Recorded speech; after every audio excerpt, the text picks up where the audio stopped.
¿Qué tal, amigos y amigas? Bienvenidos a este nuevo episodio del podcast Dogma FM. En esta ocasión tenemos como invitado, y agradecemos mucho que haya aceptado estar aquí con nosotros, a Noé Ruiz Malacara, coordinador de la Asociación Civil San Elredo, una asociación civil de defensa de los derechos de la comunidad LGBT, a quien de verdad apreciamos que nos haya aceptado esta invitación. Gracias, Noé, por estar aquí.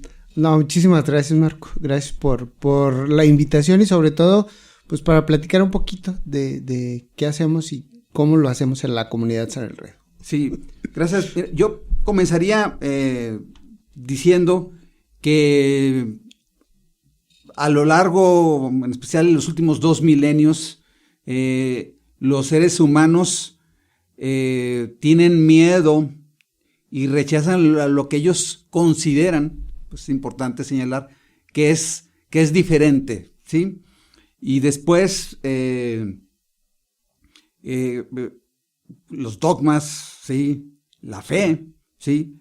Que interiorizada, que tenemos, rechazan todavía más, ¿sí? A la comunidad, y sin quererlo, a veces sin desearlo, pero existe un rechazo y a veces miedo, y ese miedo se basa en un profundo desconocimiento y en una profunda ignorancia de los hechos, causas, preferencias, y sin entender que la base de todo es que, pues, amor es amor.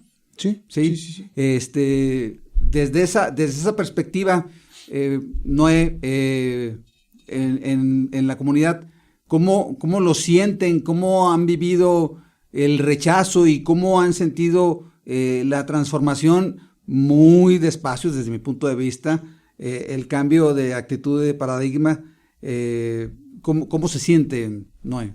Bueno, la verdad es que hablar de la diversidad sexual o de la población LGBTI+, pues es una cuestión que todavía en la sociedad causa un poquito de miedo y de rechazo por no conocer realmente quiénes formamos y quiénes somos parte de la diversidad. Cuando hablamos del rechazo a lo diferente o a lo que no conocemos, empiezan las situaciones de discriminación.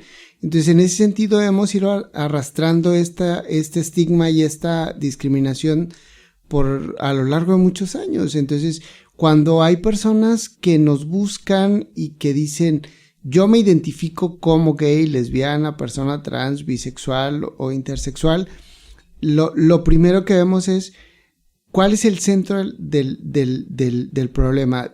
¿Tu familia, tu entorno, tus amigas, tus amigos o el personal? Porque a veces, como venimos bombardeados de todos estos dogmas y todos estos estigmas que desde la religión se han impuesto en la sociedad, a veces el problema no es alrededor, sino el problema es uno mismo o una misma. Es decir, como te sientes rechazado, crees que todo el mundo te va a rechazar. Y como tú crees que ha pasado y como tú crees que son las cosas, pues así tienen que ser. Entonces, la principal forma es platicar entre nosotros, como entre pares, y decir qué es lo que nos está afectando. Y a partir de esto, pues emprender una lucha luego social, una lucha después en la obtención de algún derecho, de los derechos, y buscar que la sociedad entienda, pues lo que hemos dicho, amor es amor, y no importa de dónde nazca o de dónde venga, sino el propósito del amor, que es pues conciliar entre los seres humanos. Sí, me parece que, no me parece, a ver, las definiciones científicas, pues la ciencia ya habló, sí, al respecto. Hay un premio Nobel otorgado así al doctor Konrad Lorenz, que habló que no encuentra ninguna deformación, como le suelen llamar a veces gente que habla y opina desde la ignorancia y que después tienen mucho foro público, sí, para que sus opiniones basadas desde la ignorancia tengan mucho eco. Tengan mucho eco, y ese eco se transforma en discriminación hacia la comunidad, Noé. La ciencia ya habló y ha encontrado, ¿sí?, que entre las especies animales, ¿sí?, hay muchísimas especies que se relacionan con gente de su mismo género, no con gente, con especies de su mismo género, sin ningún problema, ¿sí? El problema está en los prejuicios. En los prejuicios que nosotros como adultos le ponemos. Así es, y que los vamos traspasando de generación en generación, ¿sí? Y entonces nos lo hemos pasado creando, ¿sí?, a seres humanos que estigmatizan a la comunidad LGBT más, con eso perpetuando el ciclo de discriminación, Noé. Y yo lo he solido llamar la larga marcha, ¿sí?, sí, para el reconocimiento de sus derechos, de los derechos. Y entrando de lleno en esta conversación en el tema de derechos, pues es muy reciente. Todavía, a principios de los 90, la Organización Mundial de la Salud lo tenía catalogado a la homosexualidad como una enfermedad, ¿no? Sí, todavía. O sea, en 1990, la Organización Mundial de la Salud definió que no era una enfermedad, imagínate. Sí, al momento de sacarla del catálogo de enfermedades mentales, se abre toda una posibilidad en la que las personas que nos identificamos como parte de esta población, pues tenemos otra oportunidad más porque recordemos esta parte de las terapias en las que... La tontería está las terapias de conversión, que es... Una gran estupidez, una barbaridad. Sí, porque como el eslogan que se está usando a nivel nacional e internacional, ¿verdad? No hay nada que curar. O sea, no somos personas enfermas, ni somos personas que nos falte un cromosoma que hayamos nacido con un cromosoma de más o de menos, sino es una condición humana que, al igual que en los animales, es algo inherente, o sea, es algo que no decidimos. Ahora, la mayoría de la gente dice, bueno, ¿y no te gustaría cambiar? Pues no, porque pues así somos y así nacimos. Y ahora, el poder negarte a ti mismo, pues yo creo que es una de las cuestiones que más ha afectado a nuestra gente, porque viene toda esta parte del rechazo, pero también viene esta parte de los matrimonios fallidos, donde compañeras o compañeros se casaron, tuvieron hijos, tuvieron una familia, y a final de cuentas dijeron, ¿sabes qué? Esto no era lo mío. O sea, yo me defino como gay o me defino como lesbiana y ya tengo mi otra pareja. Entonces, ahí, por este tipo de cuestiones y de este tipo de cosas, es que la gente empieza a estigmatizar, es decir, todos son unos mañosos. ¿Por qué? Porque fulanito de tal estaba casado y tiene sus hijos, o fulanita estaba casada y tenía sus hijos. Pues sí, pero era algo que la misma sociedad impuso. La sociedad nos dice, el matrimonio es entre hombre y mujer, porque según los relatos bíblicos y según la Biblia, según los dogmas de la iglesia, no solamente de la iglesia cristiana, sino de las iglesias judeocristianas, es hombre y mujer, porque Dios así lo dijo y porque Dios así lo quiso. Bueno, entonces el hecho de hablar de personas que vivimos una diversidad sexual diferente a la heterosexual, entonces somos personas malas o somos personas que no estamos dentro de este contexto bíblico, contexto histórico. Pues no, o sea, la verdad es que si empezamos a escarbarle a la iglesia y empezar a ver lo que pasaba en siglos anteriores, encontramos escritos, por ejemplo, como San Elredo. San Elredo se considera un santo homófilo, porque sus escritos hablaban sobre parejas espirituales y hablaba de dos hombres o de dos mujeres o de un hombre y una mujer, según la interpretación de las personas. Pero también dentro de la iglesia se daban ritos de unión entre personas del mismo sexo, es decir, entre soldados romanos, y la iglesia hacía estas bendiciones como tipo una ceremonia de unión matrimonial. ¿Por qué? Porque era una unión entre dos personas que se iban a defender en la guerra. Entonces, a partir de este contexto, Y de esto, si lo vemos desde otro punto de vista, decimos, bueno, ¿y por qué la iglesia casaba a 2 hombres? Sí, no, yo hace muchos años, y creo que lo platicamos, yo escribí un artículo en base a un libro de John Boswell, Las bodas de la semejanza. Eso está en un cuadro que espero que esté conservándose, que está en Kiev, en Ucrania, en el Museo Nacional de Kiev, en Ucrania, en 2 personas del mismo sexo casándose, ¿sí?, bajo un rito religioso del cristianismo, lo cual no era hasta ese punto es un cuadro del siglo VII, después del nacimiento de Jesús el Cristo, y no estaba ahí. Me parece que desde mi punto de vista, toda esta parte, cuando Tomás de Aquino, que para mí de santo tenía muy poco, escribió su Suma Teológica, sí, ahí viene un rompimiento fuerte, porque ahí entonces declara como algo considerado para ellos pecado. Sí, el tener una relación que no tuviera descendencia. Sobre todo esa era la principal forma y esa era la principal fuente. ¿Por qué?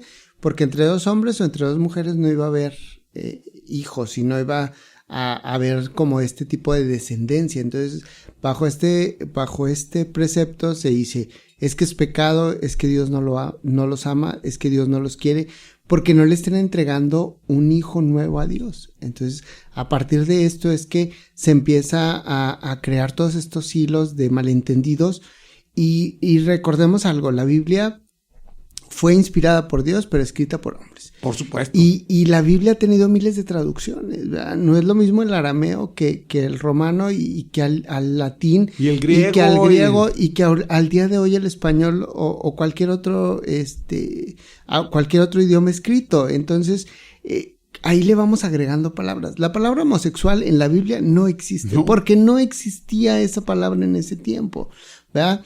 En ese tiempo estaban considerados eunucos, pero eran personas que no podían procrear hijos, que eran personas estériles y que no tenían nada que ver con la homosexualidad, porque eran personas que nacían con esa condición, que igual al día de hoy hay hombres que nacen sin la facultad de procreación. Entonces, no por eso tienen que ser homosexuales. Entonces, a partir de esto, yo creo que sí, hay mucha gente que confunde las palabras y que añade otras palabras a los escritos. ¿Por qué? Porque tenemos que ir adecuando a los contextos, tenemos que ir adecuando a los adoctrinamientos que tenemos próximos, y por ejemplo, a lo mejor el día de mañana le agregamos otras 20 palabras más nuevas a la Biblia para poder condenar algunas otras acciones que se hagan en el mundo. Sí, a ver, me parece, esto es muy relevante lo que estás diciendo, ¿no? Sí, para quienes nos ven y nos escuchan.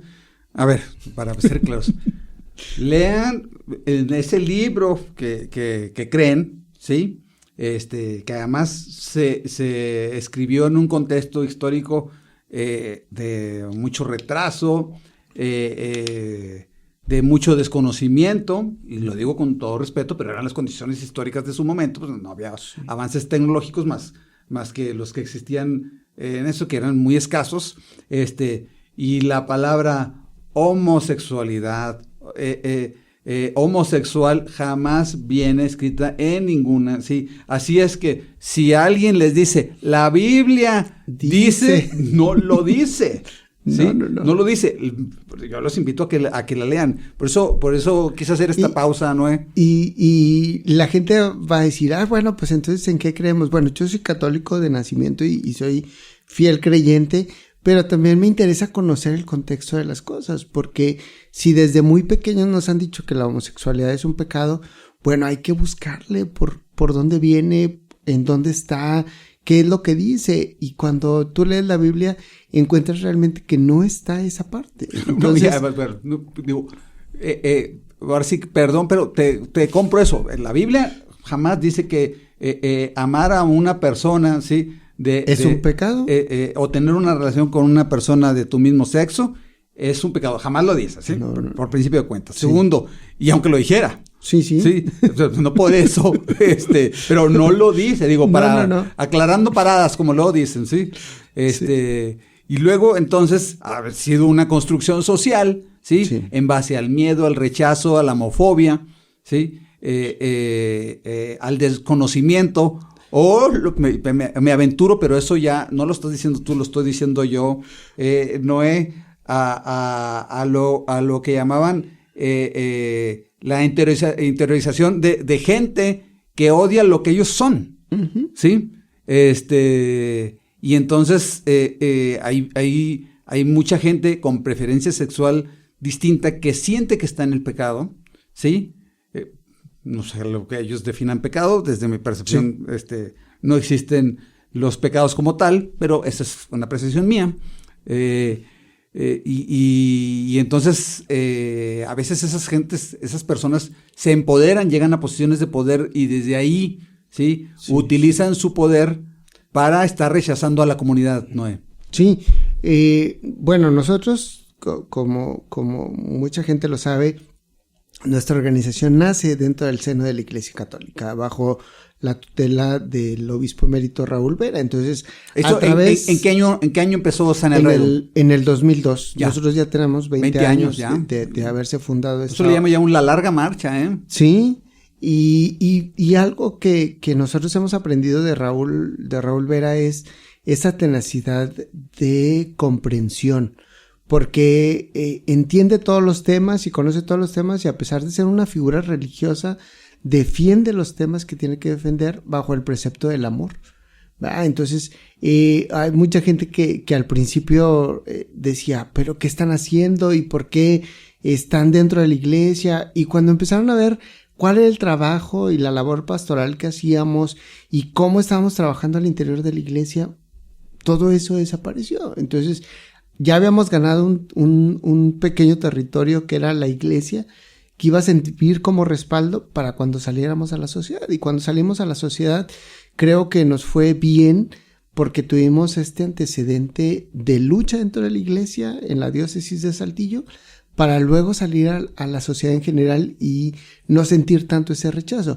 Claro que todavía hay muchos sectores, sobre todo de otras denominaciones religiosas, que no aceptan, pero decimos, bueno, el hecho de que vayamos caminando y el hecho de que vayamos ganando territorio y el hecho de que vayamos ganando derechos, yo creo que va a ser algo que nos va a ir posicionando en estos tiempos, y buscar que desde la figura que representa Raúl Vera se haya hecho esto, y que haya sido como quien empujó, pero siempre en la conciencia de tienes que conocer, tienes que ver y tienes que respetar lo que estás haciendo, porque el hecho de investigar las cosas y el hecho de conocer los contextos bíblicos y de que otros sacerdotes y que de otras religiosas o religiosos pudieran aportar algo a la comunidad, y en ese tiempo que estábamos dentro de la diócesis hicieran crecer el movimiento, pues fue algo que nos enriqueció mucho, y que la mayoría de la gente dice,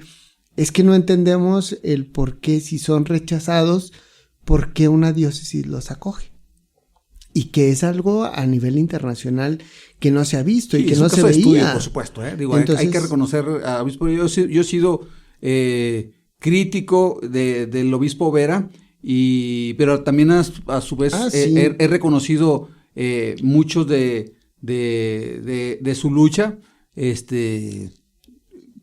Como ser humano tiene defectos, pero también sí. muchas virtudes. Sí. Y estas causas, en especial de las causas progresistas, debemos reconocerlo, ¿no? Sí, y ver que tenemos que ir sumándonos y tenemos que ir viendo cómo vamos avanzando. Estamos en pleno siglo XXI y tener enseñanzas del siglo XV, XVI o de siglos anteriores, pues yo creo que ya no va con nosotros. Como sociedad tenemos que ir avanzando, tenemos que ir viendo, tenemos que ir fomentando, pero también tenemos que ir adecuándonos a los tiempos. Ahorita la población LGBTI a nivel mundial pues es un número muy grande, hemos crecido mucho, y a nivel nacional, o sea, ahora en esta última marcha en Ciudad de México que estuvimos allá, o sea, éramos más de 2,5 millones de personas, que realmente el gobierno federal y la la jefa de gobierno, pues se equivocaron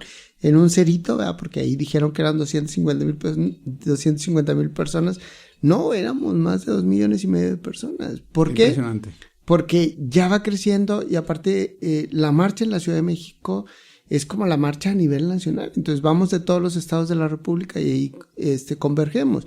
Pero también esto da como una pauta a decir, bueno, ya no son ni uno ni dos, o sea, ya son muchas personas que necesitan que el Estado les reconozca y que el Estado les vea y les voltee a ver, pero también aunado a que la sociedad vaya trabajando en conjunto con nosotros. Sí.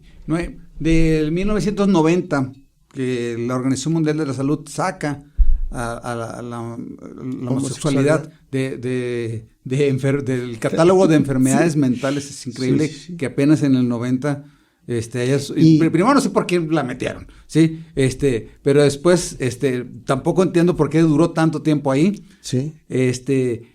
En términos no, yo no le llamaría, pero eso otra vez,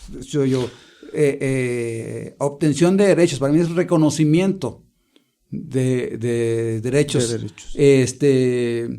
¿Cuáles son los cambios que has notado tú? ¿Cómo nos podrías narrar esos cambios a favor de esto de que dos personas se puedan casar y hacer lo que se les pegue la gana porque así lo desean? ¿Qué les importa a los demás, no? Sí. Fíjate que a partir de que se saca del catálogo la homosexualidad y luego se tarda mucho tiempo más porque apenas hasta el 2018 las personas consideradas trans salen del catálogo también. A ver, espérame, o sea, ¿seguían en el catálogo los trans? Las personas. Eso no lo sabía. Sí, hasta el 2018 sí. O sea, hace 4 años. Hace apenas 4 años que ya.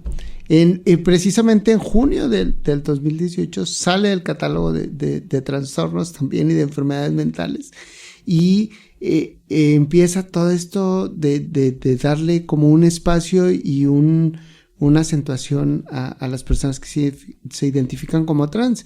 Entonces, desde el 92 que sale esto del catálogo, empezamos toda esta lucha de ver cuál era el reconocimiento. Y aquí en México tenemos una experiencia muy buena, que es de Nancy Cárdenas, una coahuilense, claro, nacida en Parras de la Fuente, que fue la primera mujer lesbiana que se identificó como lesbiana a nivel nacional y en televisión abierta. Entonces, a partir de ahí ella es la creadora de las marchas en la Ciudad de México. Ella, a través de la poesía, del cine, del teatro, creaba esta conciencia en la sociedad. Y a partir de que Nancy Cárdenas muere, se olvida todo eso. O sea, como que ya no se le dio continuidad. Pero luego en los años, a partir del año 2000, 2001, 2002, empieza todo este auge de lucha, otra vez de volver a agarrar esta estafeta, pero ya ahora con un sentido no solamente de una visualización social, sino ya de la obtención de un derecho, de decir, necesito el matrimonio, necesito la identidad para las personas trans, necesitamos crear que nuestras familias tengan un reconocimiento, que yo pueda tener el seguro por parte de mi esposa, de mi esposo, que yo pueda tener este crédito de vivienda para la obtención de un mejor lugar, el que juntas o juntos podamos adoptar a un hijo o a una hija. Todo esto va más de la mano, pero a partir del año 2000 empieza toda esta lucha y empieza todo esto porque esta revolución empieza a nivel internacional. Entonces México empieza a voltear y empieza a ver, y es por eso que en 2006 nace en la Ciudad de México primero las leyes de convivencia, que era algo equiparado al matrimonio, y luego aquí mismo en 2006, pero Pero quisieron suavizar, digo, a ver, por supuesto hay que reconocer el avance, ¿sí? Sí. Pero estaba suavizado, ¿verdad? O sea, para que convivan. Sí. Bajo el amparo de la ley, pero para que ustedes puedan convivir y nosotros se los vamos a aceptar. Sí, o sea, no, que era lo que nos pasó acá en Coahuila con el Pacto Civil de Solidaridad. Sí, o sea. Era un pacto donde tú firmabas, donde tú podías hacer como... este pacto era más que nada como para asegurar la herencia. Era así como que, pues es que nosotros somos pareja, tenemos estos bienes, entonces cuando yo muera, pues se va a quedar él. O cuando él muera, yo me voy a quedar con esto. Y era para una protección legal ante la familia, porque quienes despojaban de todos los bienes era la familia de quien moría. Así es. Entonces el Estado estaba como que suavizando y todo. Y yo recuerdo en el 2007 los encabezados de la prensa que decían, ya se pueden casar. No era como tal, no. Entonces por ejemplo, había compañeras o había compañeros que decían, es que yo quiero hacer público mi evento, quiero contratar un salón, hacer una fiesta para anunciar mi compromiso o la firma del pacto, y los medios decían, se casaron. No, o sea, todavía no era. Legalmente no. Hay un pacto. Sí. O una sociedad de convivencia, que era lo de la Ciudad de México. Sí, sin duda, fueron avances, sí. Pero después. Pero no hubo esta legalidad y certeza del matrimonio. Y después ya vienen las reformas a la ley que, ojo, no en todos los estados. No. Está aceptado entre el matrimonio entre personas del mismo sexo. Coahuila es uno de ellos. Ahí, otra vez, ya hay muchos estados en donde se permite, pero sigue habiendo. Pues, sí, tenemos todavía 7 estados de la República que no lo permiten. Y luego esto, para la gente le parecerá una cosa que no se socializa, pero a ver, en esta parte del matrimonio entre personas del mismo sexo es, a ver, cuando ya te casas, pues tienes derechos, ¿sí? Y como dices tú, entre ese matrimonio se formó un patrimonio, y después, como pues las leyes de la naturaleza, uno muere y quedaron en la indefensión, la otra parte, porque estaban estas figuras legales que no reconocían el matrimonio como tal. ¿Cuándo se empieza a reconocer ya como matrimonio entre personas del mismo sexo, Noé? En el 2010 se reconoce el matrimonio en Distrito Federal o Ciudad de México. Ajá. Y en Coahuila en 2014. O sea, apenas hace 8 años. Hace poquito tiempo. Entonces, el hecho de ir avanzando poco a poco, en México el contexto cambia a partir de la ley y a partir de la Constitución, a partir de que en el 2010 entra la palabra preferencia sexual en el artículo 1. En ese estuvo un diputado acá en Coahuila y una diputada abiertamente lesbiana en Ciudad de México, en Nueva Uranga, y entre ellos dos preparan esta pequeña reforma para introducir estas palabras de preferencia sexual, porque era lo que se manejaba en ese momento. Ahorita es orientación, identidad o expresión de género, pero mira, ya con que aparezcan estas dos palabras, ya era una ganancia para nosotros, porque ya estamos dentro de la Constitución y dentro del reconocimiento del Estado. O sea, a partir de esto ya luego viene lo del matrimonio igualitario en la Ciudad de México, luego empiezan los demás estados, y luego Coahuila, y empezamos toda esta revolución, que esto también da la pauta a la parte de la adopción. Acá en Coahuila fue al revés.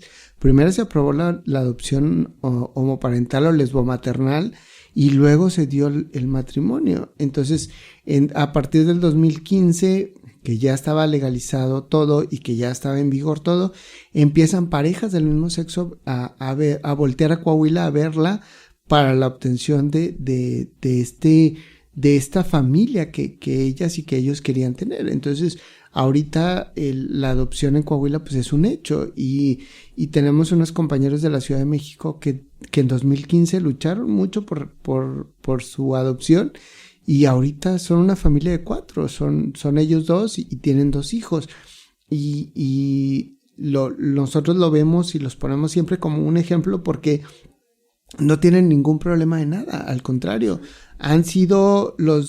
sus hijos han sido respetados en sus entornos escolares y de amigos, porque saben que tienen 2 papás. Pero, por ejemplo, cuando ellos se llevan a sus hijos, dicen, nosotros tuvimos que aprender de fútbol, porque nosotros somos catedráticos de una universidad, nuestra labor estaba enfocada a la educación, a la investigación y a este compartimiento de conocimientos en el extranjero.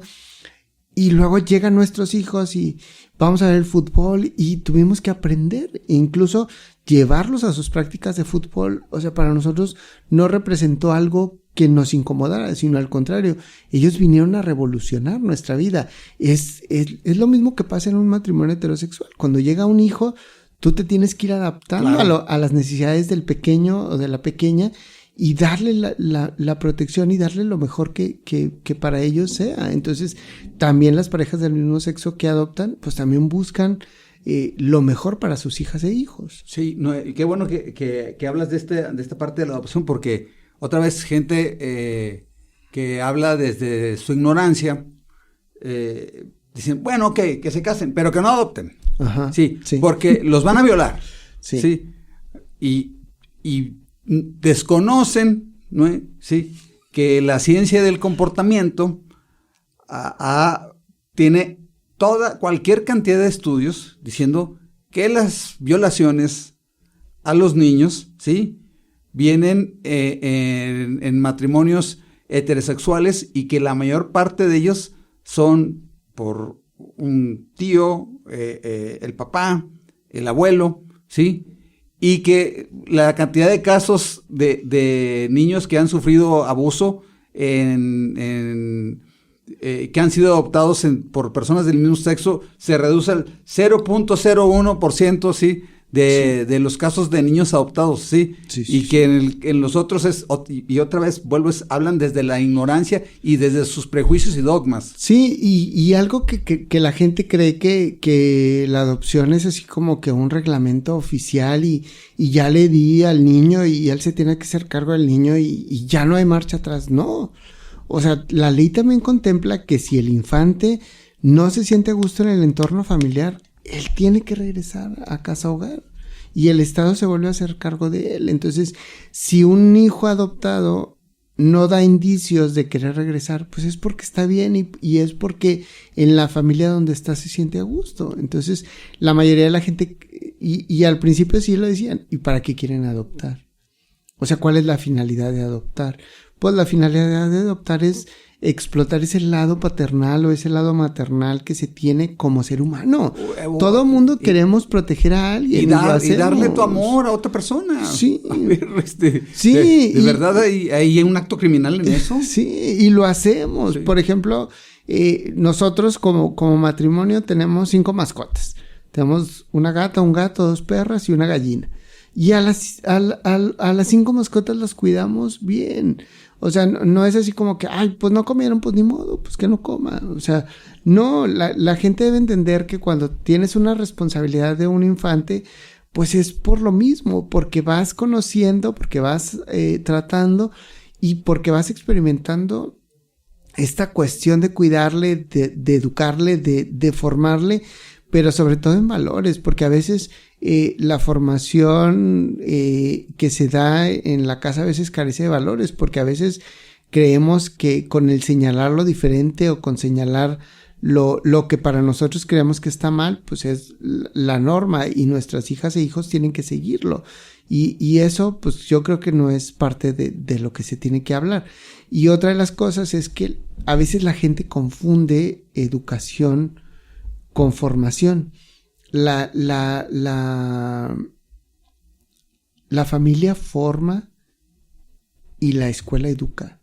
O sea, perdón, fue al revés. Uh-huh. Y la gente lo entiende así. O sea, la gente entiende que la escuela tiene que educarte. No, la escuela te forma. Te instruye. Sí, la educación viene en la casa. Por supuesto. Entonces, hay gente que lo ve de otra forma y que dice, no, es que en la escuela no le están enseñando bien. No, la escuela está formando en un conocimiento científico, en un conocimiento matemático, en un conocimiento del habla, en un conocimiento incluso de las artes, pero no te lo está educando en valores, a pesar de que dentro de los programas de la Secretaría hay un apartado para valores, pues sí, pero si esos valores no se refuerzan en casa, pues no, por más de que las escuelas hagan el intento, pues no se va a llegar a ningún lado.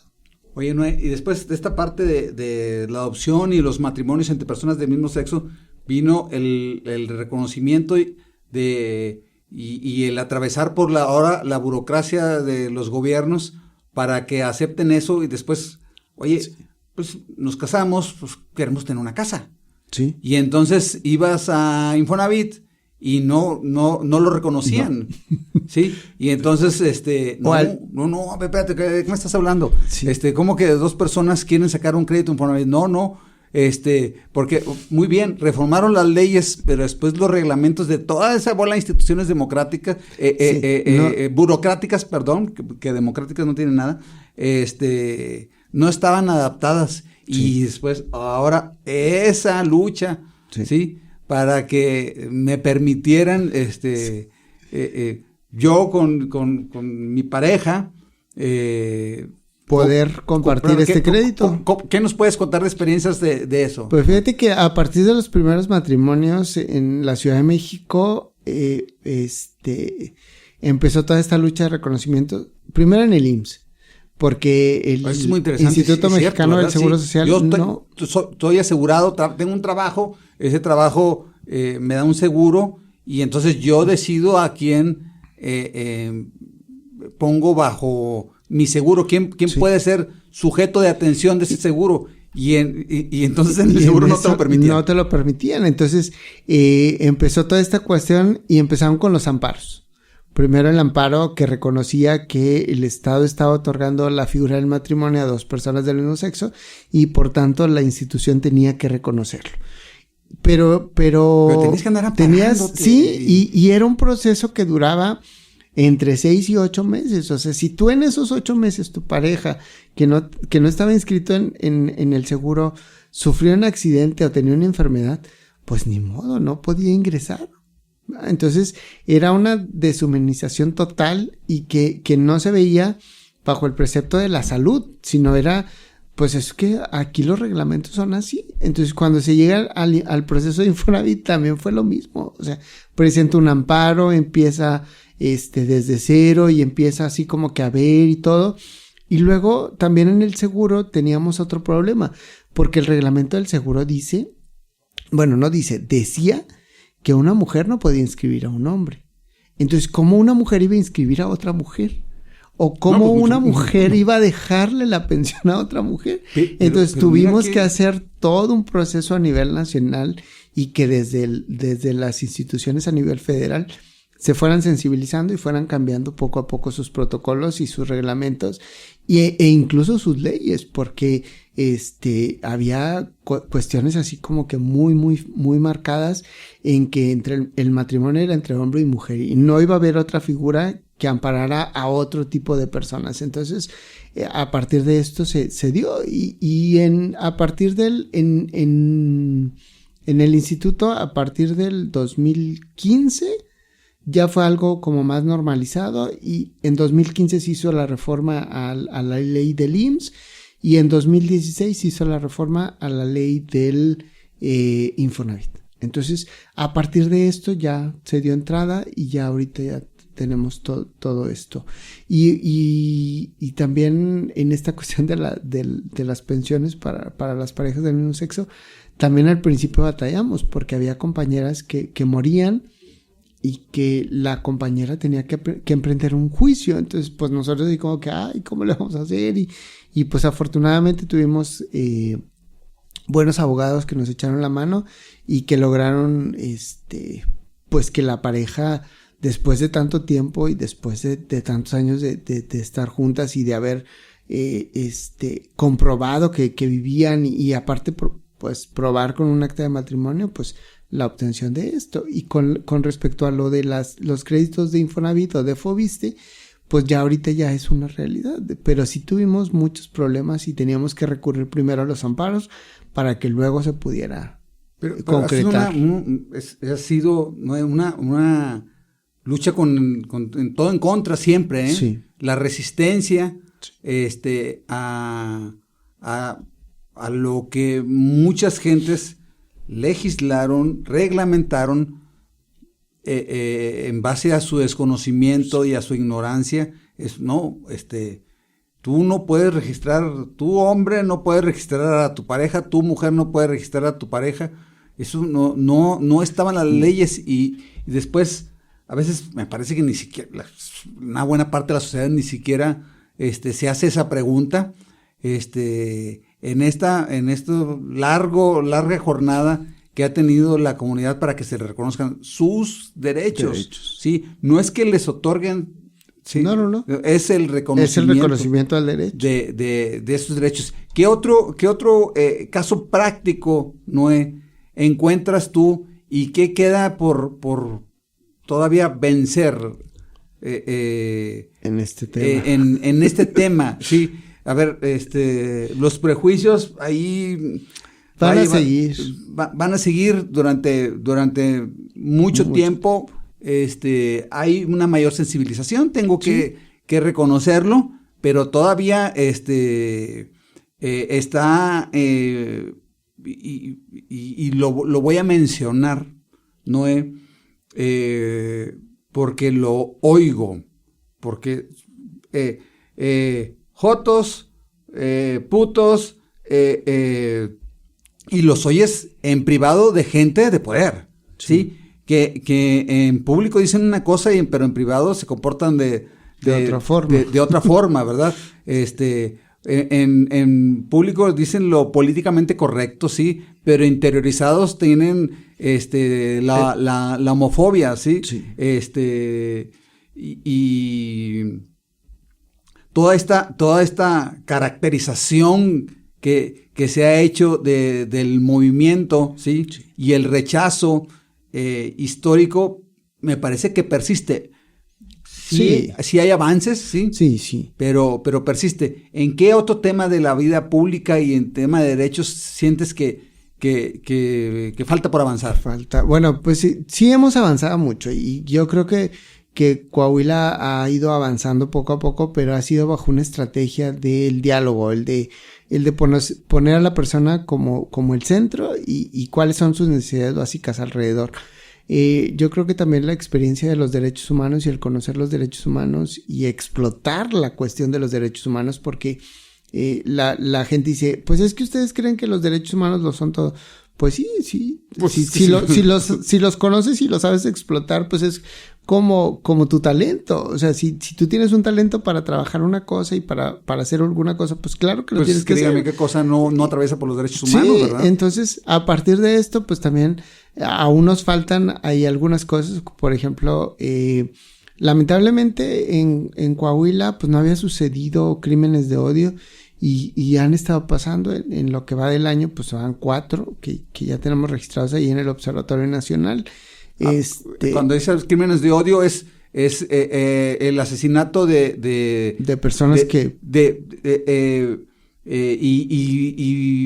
un transexual, de un homosexual, y en términos de impunidad, ¿se han resuelto esos crímenes? De los crímenes que se tienen registrados en el observatorio, solo muy pocos se han resuelto, pero hay muchos otros que han quedado en la impunidad, y algo que no ha ayudado o que no ha apoyado es que aún no tenemos en Coahuila la tipificación de los crímenes de odio a la población LGBT, y entonces cuando se plantea esto ante el Congreso del Estado, pues vamos a darle, pero luego surgen estas preguntas incoherentes como ¿y para qué lo necesitan? Pues lo necesitamos para tener una estadística sobre estos crímenes, es decir, cómo ha creado y cómo se ha hecho esta conciencia del feminicidio, pues a través de la contabilización de los casos y de las estadísticas que se tienen. Entonces, si nosotros invisibilizamos estos crímenes, pues lógico es que el Estado no va a ir avanzando. Entonces ahí tenemos pendiente todavía la tipificación de los crímenes de odio.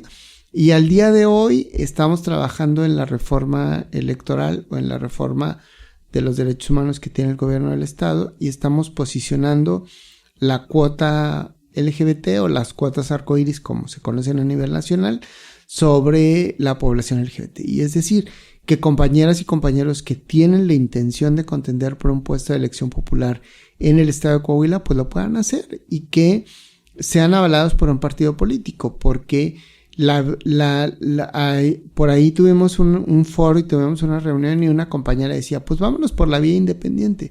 No, la vía independiente no nos garantiza absolutamente nada, no nos está garantizando ni la inclusión dentro de los partidos, mucho menos la inclusión en la democracia. Entonces, cualquier ciudadano lo podemos hacer, sí, pero en este tema en específico tenemos que tener el aval de un partido político, tenemos que tener el aval de una ciudadanía que milita o que simpatiza con un partido para poder llegar a este puesto, porque a veces la mayoría de la gente dice, bueno, pues si ya lo pueden hacer como ciudadanos, pues sí, pero entonces dentro de la política no estaríamos inscritos y no estaríamos insertados. Entonces, en este sentido son creo que las dos cuestiones que tenemos ahorita todavía pendiente y que estamos viendo ahí cómo poder trabajarlos, porque el Congreso del Estado tiene hasta el 30 de septiembre para cualquier modificación. Entonces tenemos que hacerlo ya en este momento. Ya.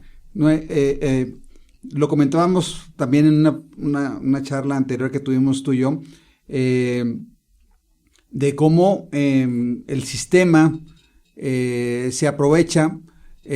Hay cuotas que han dado, y para no personalizar, hay cuotas de algunos partidos políticos que han permitido a personas de la comunidad, fíjate, sí, a ver, vamos a darles su cuota y que venga una lesbiana, un transexual a la Cámara de Diputados, y después magnifican, ¿sí?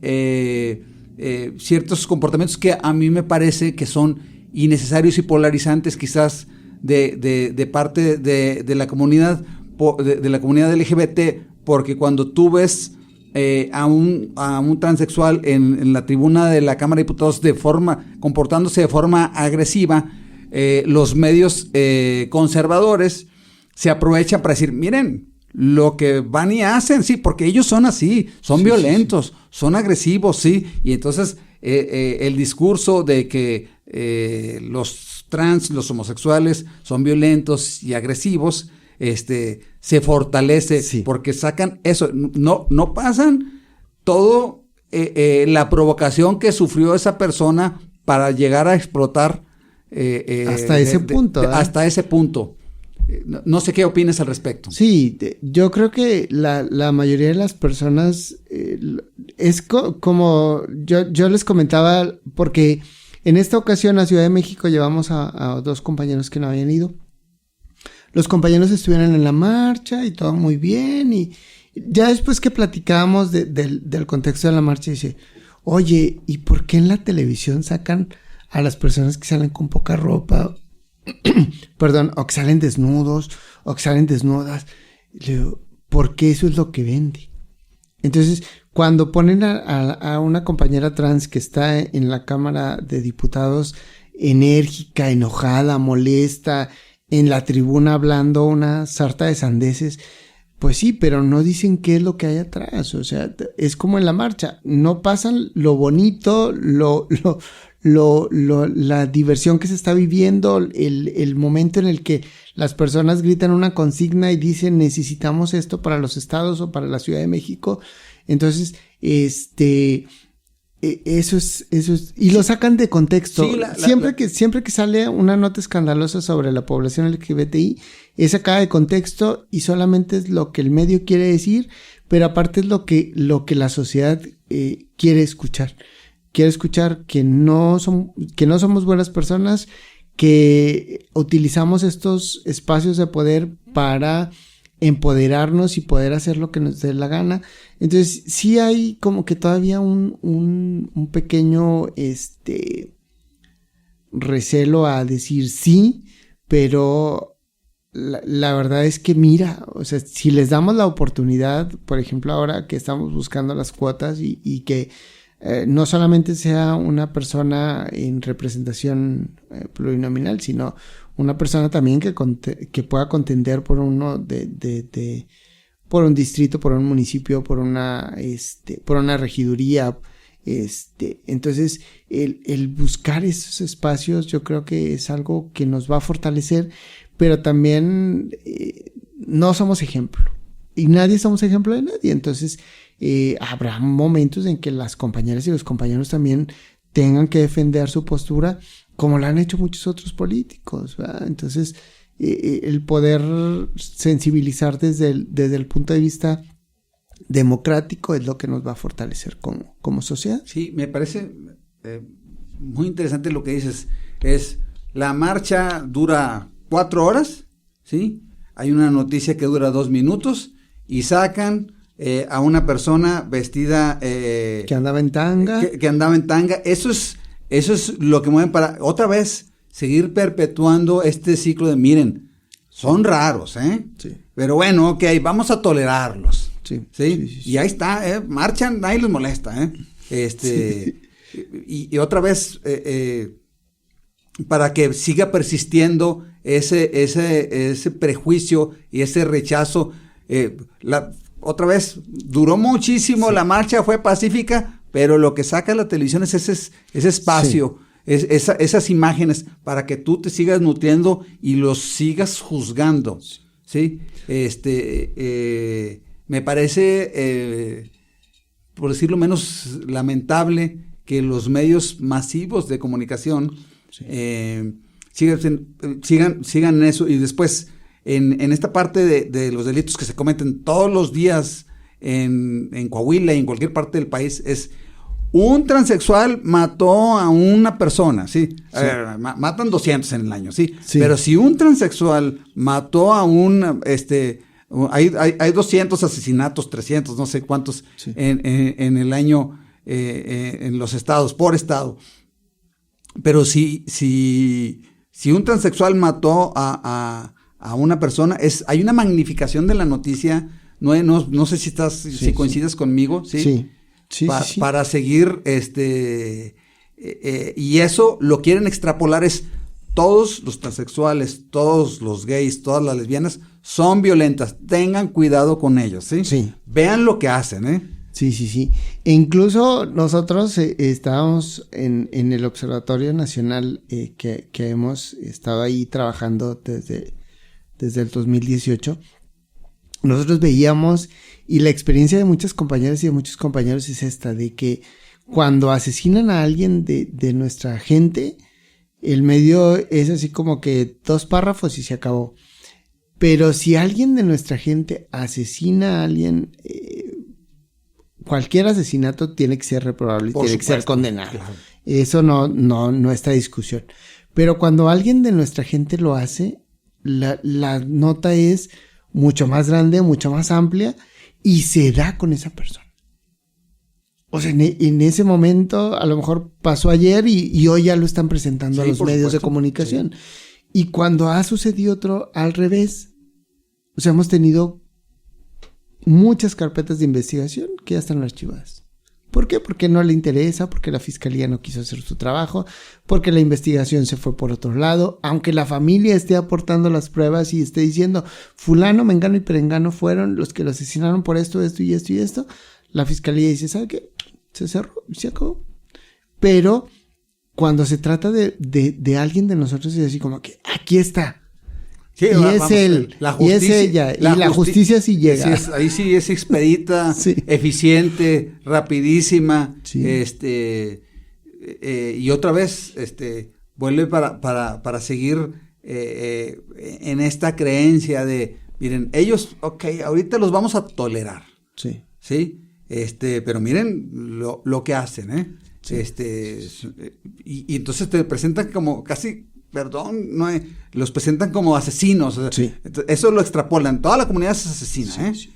Pero bueno, vamos a tolerarlo porque pues estamos en 2022 y pues hay que hacerlo, sí. Y bajo esta presentación o bajo esto que el medio de comunicación quiere mostrar es cómo se juzga a las personas. Entonces, todos somos malos. Si sale alguien que hizo algo malo, todos los que pertenecemos a la población LGBTI somos malos. Así es. O, por ejemplo, hay compañeras que lamentablemente tuvieron que robar por alguna necesidad. Todos son unos rateros. y todos tienen que ir a la cárcel. Ten y cuidado, no te relaciones sí, porque te pueden robar. Te pueden robar, sí. O estos estigmas de es gay, es estilista, ¿te gusta cortar el pelo? Bueno, eso es clásico, ¿verdad? Sí. Oye, nos pones uñas y no, o sea, hay compañeras y hay compañeros que sí les gusta y que lo ven como una de sus profesiones y lo hacen súper bien. Oye, ¿no sabes coser? O sea, no todos somos modistas, no todos somos diseñadores, o sea, no. Qué bueno que tocas eso, y todas las mujeres. Es como un clásico de los estigmas. Y de las mujeres lesbianas, así como que, ¿y tú por qué no te vistes de mezclilla y camisa de cuadros? ¿Por qué no traes botas? Pues no, es una lesbiana femenina, o sea, a ella le gusta maquillarse, a ella le gusta peinarse, a ella le gusta vestir con un vestido bonito. Bueno, pues eso es, ¿verdad? O todas las mujeres trans. Todas las mujeres trans. ¿Y en dónde trabajas? ¿En qué punto de la ciudad trabajas? O sea, todo el mundo cree que se dedica al trabajo sexual. No, o sea, ahorita tenemos compañeras trans que ya han realizado su cambio su reconocimiento de identidad ante el Estado y están estudiando o personas que son menores de edad y que conocemos que ya se identifican como mujeres trans o como hombres trans y que la familia les está apoyando y que la familia les está ayudando para que puedan estudiar y que a lo mejor en aquel momento las compañeras pues no tenían otro espacio más que el trabajo sexual y tenían que hacerlo, pues sí, pero ahorita los tiempos ya han cambiado. Es como en aquel tiempo en el que la televisión te presentaba a este gay o este homosexual amanerado que cortaba cabello que era modista o que era diseñador. Entonces ya ese tiempo ya pasó, o sea que hay muchos y que hay muchas compañeras y que hay muchos compañeros que se dedican a esto, sí, pero no somos la mayoría, o sea hay mucha gente que nos dedicamos a otra cosa. Por ejemplo, yo soy docente de educación artística y tengo compañeros que son doctores, compañeros que son médicos, compañeros que son que tienen otras profesiones que no necesariamente tienen que ver con este tipo de estigmas que la misma sociedad nos ha impuesto. Pero además, sí, sin duda, me parece muy valioso que lo recuperes, Noé. Lo que dices, es transexual, pues se dedica al trabajo sexual. Y si se dedicara, sí. pues ¿qué? Cada quien sabe cómo se gana su vida mientras sea un trabajo legal. Sí. Y si es estilista, todos necesitamos un estilista. Sí. Hombre o mujer. Tal cual, bueno, menos yo. Pero esta estigmatización que existe de querer ubicarlos en ciertas profesiones, sí. O en ciertos trabajos, es otra vez esa interiorización que tenemos del rechazo que existe en la sociedad a esas personas que tienen que ubicarlos en ciertas profesiones, porque si no, pues oye, ¿qué andas haciendo? ¿Por qué? Sí. No, soy doctor. ¿Cómo? Y como sociedad tenemos que clasificar para poder entender. Entonces, cuando alguien se nos sale de esa clasificación social, ahí es donde viene, bueno, ¿y usted qué anda haciendo aquí? Usted que no debería estar acá. Sí, a ver, ¿usted por qué es doctor? Sí. Sí, ¿por qué no es estilista? O por ejemplo, con la enfermería. Antes la enfermería se decía que era exclusiva de las mujeres y ahorita hay muchos hombres que son enfermeros y son hombres que también son gays, sí, pero también hay muchos hombres heterosexuales que están casados y que tienen y que les gusta la enfermería y que les gusta el servicio. Es una profesión. ¿Qué tiene? Sí. O sea, me parece otra vez, ¿no? Que es una larga marcha que de verdad hay que reconocer la valentía de estar encabezando esta lucha por algo a lo que tienen derecho, que la sociedad no se los quiere dar, el sistema no se los quiere dar, que ha habido etapas muy oscuras, para ello. Yo te comentaba ayer que yo escribo en varios periódicos en el estado y que cuando he escrito a favor de la comunidad o explicando los dogmas y prejuicios que existen en la sociedad cuando adoptan, cuando deciden estar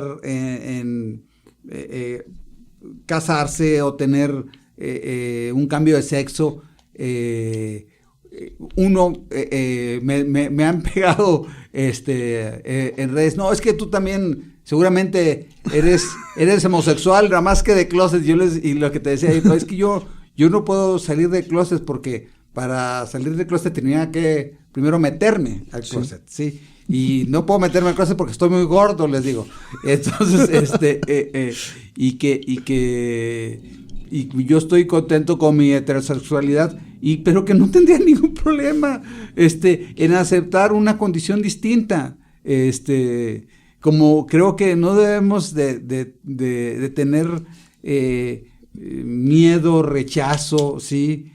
Por eso este tipo de espacios que yo te agradezco mucho, Noé. Muchas gracias. Que hayas aceptado esta invitación. Me parece que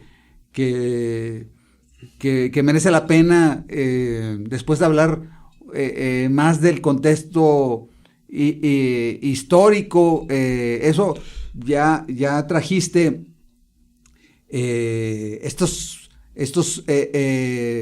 matrimonios y uniones entre personas del mismo sexo, que incluso desde la iglesia hace hasta miles de años se permitieron que la iglesia, por llamar la iglesia de las denominaciones judio-cristianas y abrámicas, las aceptabas.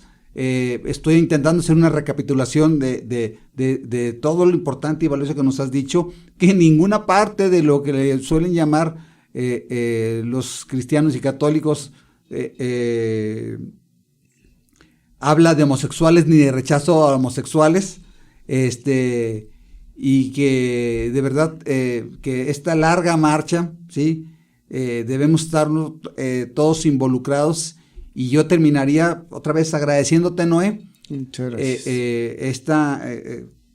Que has aceptado esta invitación, pero sí terminando con algo, decir que de las especies animales, porque nosotros somos animales, sí, también dentro del reino animal, el único homofóbico es el ser humano. Es el ser humano. Sí. Muchísimas gracias, Noé, por de verdad venir aquí y hablarnos de esto, lo que yo le llamo la larga marcha por el reconocimiento de los derechos de la comunidad LGBT más. Muchísimas gracias, Marco. Y yo creo que el tema da para mucho, entonces pues aquí vamos a estar cuando se requiera. Lo aprecio mucho. Muchísimas gracias a ustedes. Los invito a que se suscriban a las redes del podcast Dogma de Fe, que aquí nuestros productores los van a incluir, que den clic en la campanita para que todos los domingos aparezca ahí los nuevos episodios que se reproducen los domingos a las 8 de la noche. Nos vemos en un siguiente episodio de este podcast Dogma de Fe. Muchas gracias.